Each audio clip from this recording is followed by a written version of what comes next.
Appreciate you streaming in on a Thursday edition of Birds 365 with Mac and Mac, McMullen and McDonald. All right, John did a perfect tease leading into this segment. A running back who could be available for the Eagles to make a move on this offseason, not named DeAndre Swift, who is a free agent. They have to resign him if they want to bring him back. We know the draft is months away, but that's where the Eagles like to get their running backs because they're inexpensive when you bring them in via the draft. John's got another idea. Where are you going with running back for the Philadelphia Eagles for 2024? What about AJ Dillon, who is an unrestricted free agent, has been a very effective number 2 back in Green Bay. Maybe wants a bigger role. A big guy. When I talk about physical, I mentioned Pacheco, tremendous yards after contact guy. Didn't have the best year after having 3 pretty good years, and again as a number 2 guy. Brad's got him at 2 years, $4 million per year, $5.5 million guaranteed. If you can get that kind of contract with AJ Dillon, I'd be interested in that. Still only that he's coming off his first contract. He's about to turn 26, still young, doesn't have a lot of wear and tear because he was never the number 1 back because they had Aaron Jones. Intriguing. And I think that's the kind of running back they need.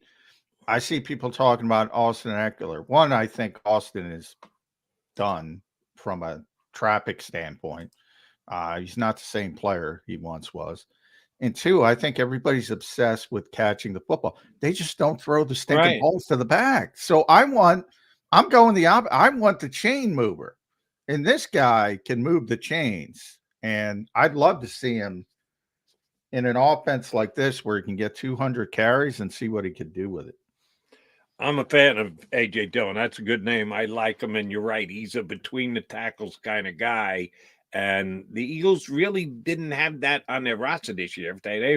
Boston Scott probably goes between the tackles better than anybody they had. And what's Boston? 5'6", 175. No, not the biggest guy in the world. Tough guy.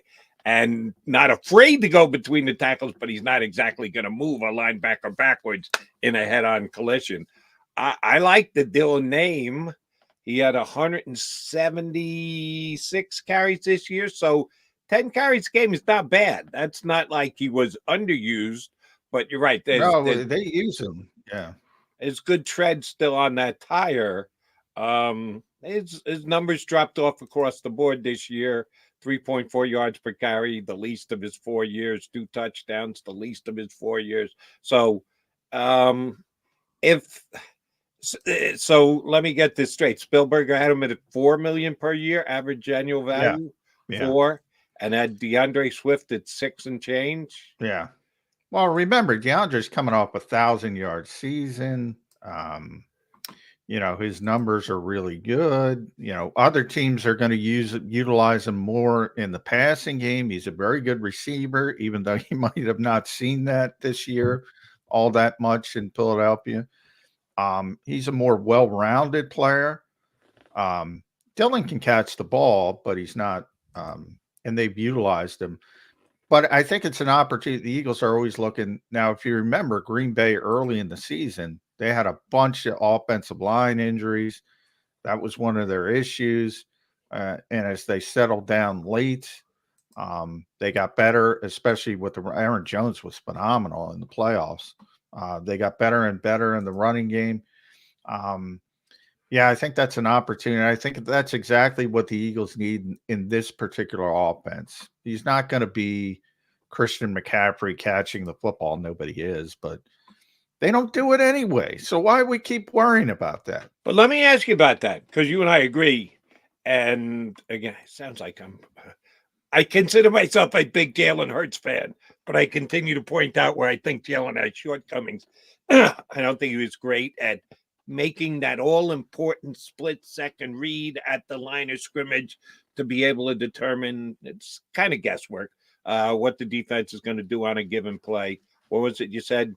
Brady said the other day, we're all guessing probabilities. Yeah. That's what it is. And I don't think Jalen was great at it this year. It doesn't mean he can't get better at it. He better get better at it. And I've said this for 2 years now. I just don't think Jalen likes throwing the ball to the running backs. No, he doesn't. No, he doesn't. The year before, we said we kind of just dismissed it because he'd pull the ball down, take off, and make 12 yards with his legs. So why the hell do you got to throw a pass? Put it at risk. You're only going to get 6 or 7 yards anyway. Jalen would get twice that by running the football. Well, he didn't run it nearly as well this year. So that 6 or 7 yard gain, better than a sack, better than an incompletion where he's trying to force the ball downfield into coverage. It kind of stood out more this year than it did the previous year. Kellen Moore has used running backs in his passing game, both at Dallas and at Los Angeles, more than he did. Is Kellen Moore just going to come in and go, I watched Birds 365, and Johnny Mac and Jody Mac said, yeah, Jalen's just not good at throwing the ball to a running back. Uh-oh. So we better scale back on the amount of passing plays of a running back we have. Or you think he's going to come in and go, yeah, Jalen, you're going to get better at this because you're going to implement. It's going to be part of it. I don't think it's he's not good at it. I think he doesn't value it because a lot of quarterbacks who utilize running backs in the passing game, a lot of it is just dump offs, as your last progression. And Jalen at that point would rather make a play himself. And I don't necessarily disagree with his mindset. Now, you can argue it from a health standpoint, but from an effectiveness standpoint, I think it does much better when he's trying to make the play than it does when you just dump it off to the running back. So if you're the Eagles and you want to get the running back involved, and they didn't do it this year, and Swift, again, is a very good receiver, a very good receiver. Detroit. Wouldn't have known it this year in Philadelphia, but he wasn't Detroit before he got here. You have to do it in a it has to be part of the progression. It has to be, we're looking for the running back on a wheel route. We're looking for the running back on a choice route instead of, oh, we're just going to dump it off. So that's always been my assessment of Jalen. By the time he gets to the dump off, it's easier for him to get 8 yards than to dump it off to the running back who's going to get 5 or 6, and it's going to be more effective. So I don't have a problem with that. I want people to recognize that. And that's why they're not a dump off team. Certain quarterbacks have to dump the football off. He's not one of them.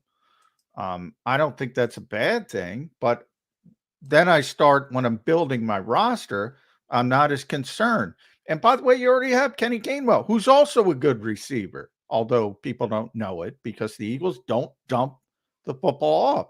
So even if you have that dichotomy where you have the big 250-pound move the chains back, and you have Kenny Gainwell to handle all that stuff, which he's going to handle anyway. I think it's a nice fit. I think it fits better than what they had this year. To have that complementary nature, because this year was Swift, and people would say, well, Swift is a better receiver than Gainwell. Maybe it is, but they use Gainwell in all the high leverage situations that we talked about all season, 2 minute and, hurry up, things like that. And red zone, which was questionable at times. And you had 2 similar skill sets, whereas obviously DeAndre much more explosive, but 2 similar skill sets. Here you have a nice complementary skill set if you go with Dillon and Kenny Gainwell. Well, let me ask you this, and I know that talk about hypotheticals, basically impossible. Let's say the salaries were the same for both players, and they're not, but they were, or they probably won't be. Ask Brad Spielberger, and we'll do that in 5 minutes. He thinks that DeAndre Swift's going to be upwards of a $6 million player this upcoming season. I think that's overly optimistic. I think the NFL just in general has gotten so down on running backs that they're all going to – we had that whole thing last year with Barkley and with Jacobs and with franchise. I don't think anybody's getting franchise tag this year. I just don't think it's going to happen. I think we're going to go backwards even more so, that running backs are going to be devalued, but that's just me. Assuming salary's the same, which combo would you prefer for the Eagles next year if they reached out and got a deal done for Dillon? Dillon and Gainwell or Dillon and Swift? Well, I don't think you can get Dillon and Swift. I mean, Dillon and Swift would be better, but then you got to pay. Let's say Brad's too high on Swift. Then you got to pay. Say it's $5 million. Then you got to pay $5 million for Swift and $4 million for Dillon. There's no way. Doesn't sound like a lot, but there's no way they're putting that kind of money in the running back. What's position. Gainwell getting paid this year? Kenny's on his rookie deal. I'll look it up real quick. So he's still on his rookie deal. So he's very cost effective. Kenny's going to be here. So, I mean, he's set to make 1.138 million. All right. year. So, yes, I'm readily admitting that this is a fanciful question. It couldn't possibly happen. But just from a skill set situation, if Gainwell and Swift were making the same money, who would you rather have? Oh, Swift. Okay. Yeah. Swift's a better player, but he's going to make much more money. And Kenny's under contract, cost effective. And so that to me is not. That'd be a really nice to me is. If you told me the Eagles, and we both doubt this very highly, could finagle it and justify it in their own minds, having Swift and Dillon. Well, here's the better question that I'll ask you, Jody.